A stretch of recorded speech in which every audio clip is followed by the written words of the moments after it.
اب ذرا غور کیجئے، تذکر کے اعتبار سے سورہ مبارکہ کو سامنے رکھیے، والعصر ان الانسان لفی خسر الا الذین آمنوا وعملوا الصالحات وتواصوا بالحق وتواصوا بالصبر۔ یہ دیکھیے ایک جملہ بنا ہے، اتنی سی سرپن ہے۔ اب تو میں سمجھتا ہوں کہ آپ میں سے اکثر حضرات کو آتی ہوگی عربی بول چال، تو آپ کو سب کو ہی آ گئی ہے، یہاں پہ جو رہتے ہیں تھوڑی سی سرپن ہے۔ والعصر، زمانے کی قسم ہے، جملہ پورا نہیں ہوا، آیت پوری ہو گئی، جملہ تو پورا نہیں جب تک کہ یہ نہ بتایا جائے کہ قسم کس چیز پر کھائی گئی۔ ان الانسان لفی خسر، یہ مکمل جملہ ہے۔ الا الذین آمنوا وعملوا الصالحات، یہ مستثنا ہے۔ مستثنا منہ کیا ہے، کس چیز سے مستثنا کیا گیا ہے، جب تک اس کے ساتھ جوڑیں گے نہیں مطلب سمجھ میں نہیں آئے گا۔ تو اصل میں یہ تینوں آیتیں مل کر ایک مکمل جملہ بنتی ہیں۔ زمانے کی قسم ہے، تمام انسان برباد ہونے والے ہیں سوائے ان کے جو ایمان لائے اور جنہوں نے نیک عمل کیے اور جنہوں نے ایک دوسرے کو حق کی تاکید کی اور جنہوں نے ایک دوسرے کو صبر کی نصیحت۔ اب اس جملے کو اپنے سامنے رکھیے، پہلا سبق کیا حاصل ہوا؟ پہلا تذکر کیا ہے؟ انسان کی کامیابی اور ناکامی کا ایک معیار ہے جو ہمارے سامنے آ رہا ہے، اور یہ ہر شخص جانتا ہے کہ ہم جو بھاگ دوڑ دنیا میں کر رہے ہیں، صبح سے شام تک کی مشقت، آپ لوگ اکثر اپنے گھر والوں کو چھوڑ کر آئے ہوئے ہیں یہاں، کتنی محنت ہے، کتنی مشقت ہے، کتنی مشکلات اٹھا رہے ہیں، لیکن یہ سب کچھ کیوں کر رہے ہیں؟ کامیابی کے حصول کے لیے۔ البتہ کامیابی کے معیارات ہیں، ہمارے ذہنوں میں جو معیارات بیٹھے ہوئے ہیں وہ کیا ہے؟ کامیابی پیسے سے ہے، کامیابی جائیداد سے ہے، کامیابی کاروبار سے ہے، کامیابی شہرت سے ہے، کامیابی اقتدار سے، یہ معیارات ہیں۔ جو جتنا دولت مند اتنا کامیاب، جو جتنا مشہور اتنا کامیاب، جو جتنا پاپولر اتنا کامیاب، جو حکومت پر پہنچ گیا کامیاب، جس نے بڑا کاروبار جما لیا کامیاب، جس نے بہت جائیداد بنا لی کامیاب۔ یہی ہے اصل میں ساری بس کی گانٹھ۔ جو تصور کامیابی کا ہوگا اسی کے مطابق آپ کی بھاگ دوڑ ہوگی، اسی کے لیے جد و جہد ہوگی، اسی کے لیے توانائیاں صرف ہوگی، اسی کے لیے دن رات کی مشقت ہوگی۔ یہ ہے اصل شے جس کی یہاں نفی ہو رہی ہے۔ کامیابی دولت سے نہیں، کامیابی شہرت سے نہیں، کامیابی اقتدار اور طاقت اور حکومت سے نہیں، بلکہ کامیابی ہے ایمان سے، عمل صالح سے، تواصی بالحق سے، تواصی بالصبر سے۔ آپ غور کیجئے اس نقطہ نظر کا، اس ایٹیچیوڈ کا، یہ جو مینٹل ایٹیچیوڈ ہے، اس کا بدل جانا ہی انسانی شخصیت کے اندر انقلاب برپا کرے گا۔ اب آپ کا نتیجہ کیا نکلا؟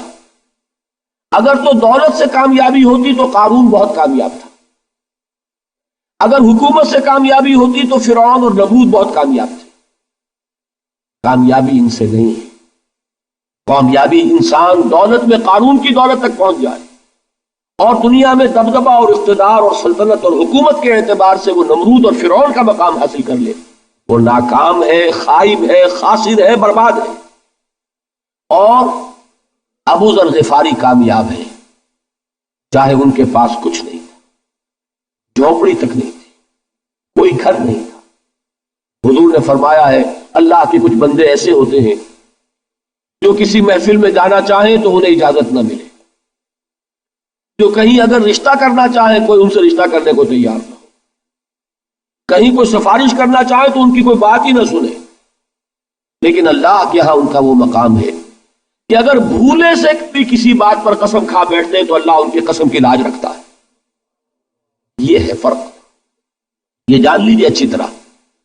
اس بات کا مان لینا آسان، اس پر سبحان اللہ کہنا آسان، لیکن اس کے مطابق آپ کے اپنے ذہن کا بدل جانا بہت مشکل، اس لیے کہ ہم متاثر ہوتے ہیں اپنے ماحول سے۔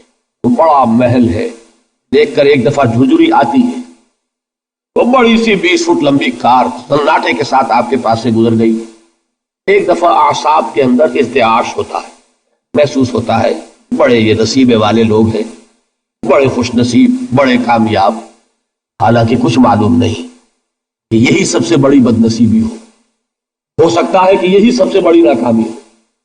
اگر ذہنوں میں یہ بات بیٹھ جائے کامیابی کس شے سے، یہی وجہ دیکھیے قرآن مجید میں بارہا آپ دیکھیں اولئک هم المفلحون، یہ ہے لوگ کامیاب ہونے والے۔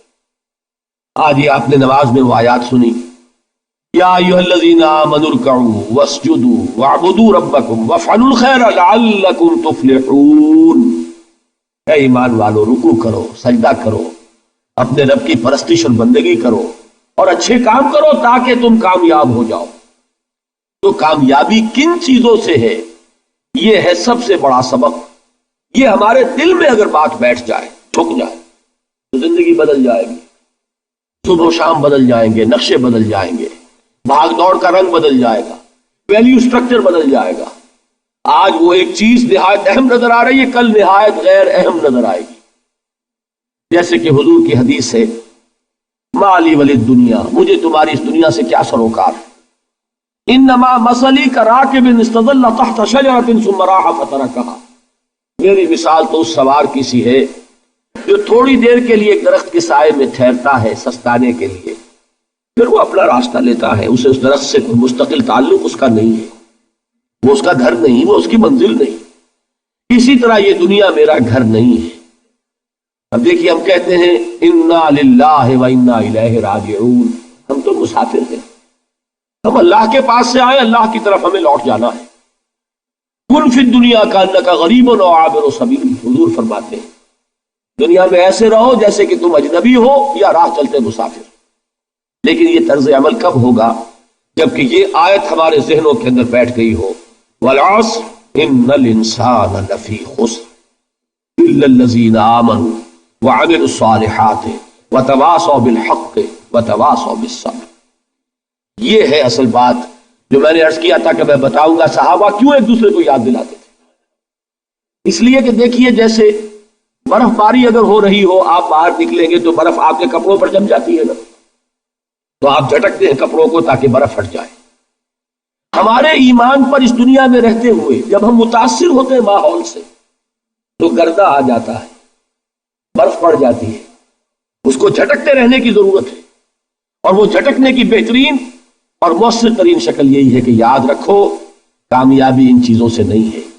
چمک دمک جو ہے دنیا کی، یہ ساری چمک دمک جو تمہیں رجھا رہی ہے، جو تمہیں اپنے اندر گم کیے ہوئے، یہ لفظ گم پر اقبال کا وہ شعر یاد آ گیا کہ کافر کی یہ پہچان کے آفاق میں گم ہے، اور مومن کی یہ پہچان کے گم اس میں ہے آفاق۔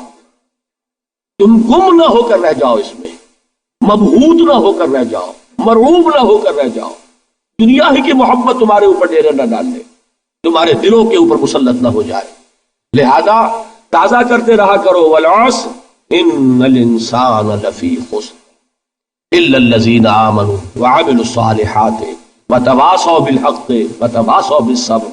پھر یاد کر لو، پھر تازہ کر لو اپنے اس یقین کو کہ کامیابی دولت سے نہیں، کامیابی ثروت سے نہیں، کامیابی اقتدار سے نہیں، کامیابی شہرت سے نہیں، کامیابی جائیداد سے نہیں، کامیابی ہے ایمان سے، کامیابی ہے عمل صالح سے، کامیابی ہے تواصی بالحق سے، کامیابی ہے تواصی بالصبر سے۔